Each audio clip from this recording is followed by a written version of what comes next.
But I believe that if you can focus obsessively enough on customer experience, selection, ease of use, low prices, more information to make purchase decisions with, if you can do all of that, then I think you have a good chance. And that's what we're trying to do.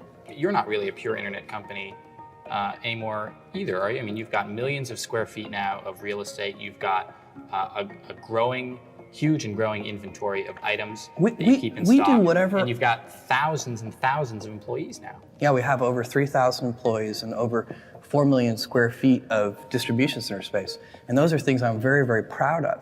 Because with that distribution center space and half a dozen distribution centers around the country, it allows us to get product close to customers so that we can ship it to customers in a very timely way, which improves customer service levels. That's what we're about. If there's one thing Amazon.com is about, it's obsessive attention to the customer experience, end to end.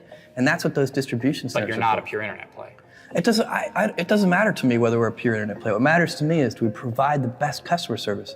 Internet, schminternet, that doesn't matter. Well, but it does matter to your investors to know whether they're investing in a company that No, they should be investing in a company that obsesses over customer experience. In the long term, there is never any misalignment between customer interests and shareholder interests. Well, that's the same argument that somebody at Walmart would make as well, wouldn't they? I don't see why not. I think they should make that argument.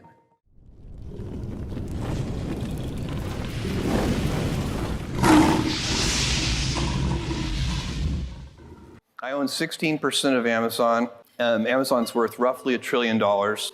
That means that what we have built over 20 years, we have built $840 billion of wealth for other people.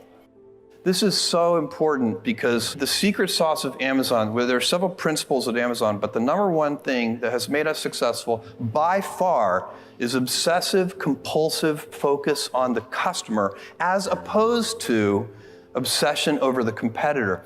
And I talk so often to other CEOs and also founders and entrepreneurs, and I can tell that even though they're talking about customers, they're really focusing on competitors.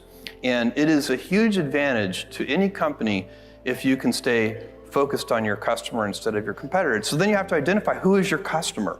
Teacher complained to my mother, the Montessori school teacher complained to my mother that I was too task focused and that she couldn't get me to switch tasks, so she would have to just pick up my chair and move me. And by the way, I think that's, if you ask the people who work with me, that's still probably true.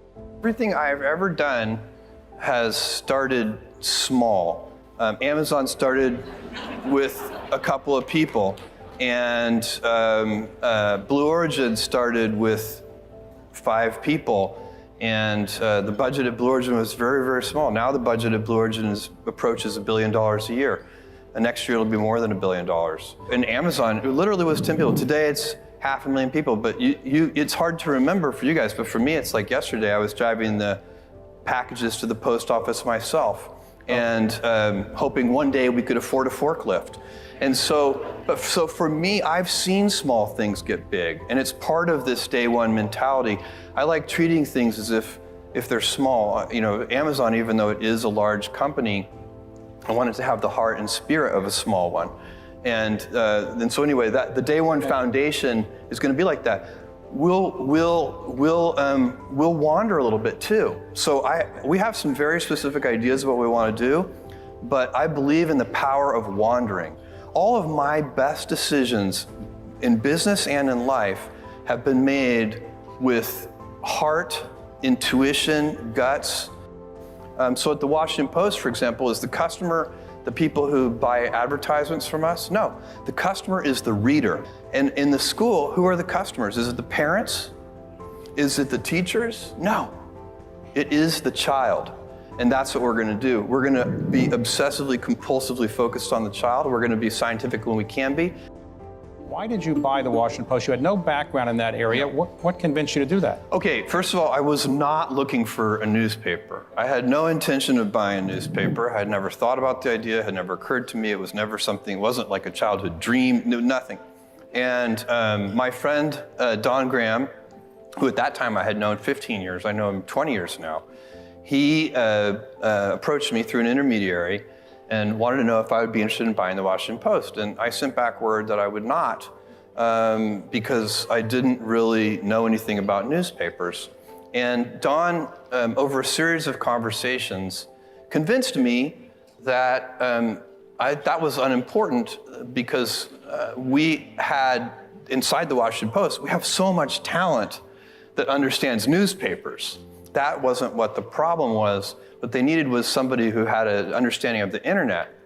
As soon as I started thinking about it that way, I was like, this is an important institution. It is the newspaper in the capital city of the most important country in the world.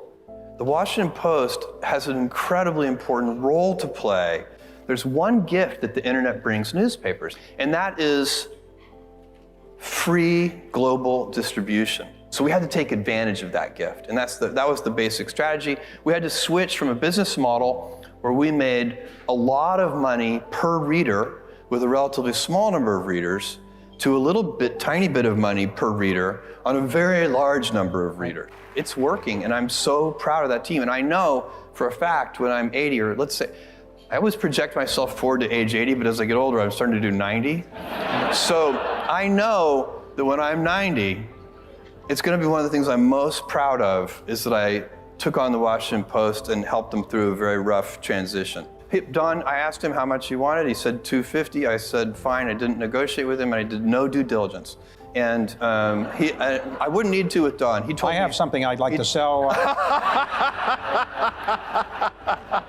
By the way, the older I get, I realize how many kinds of smart there are. There are a lot of kinds of smart. There are a lot of kinds of stupid, too. So this is 1994.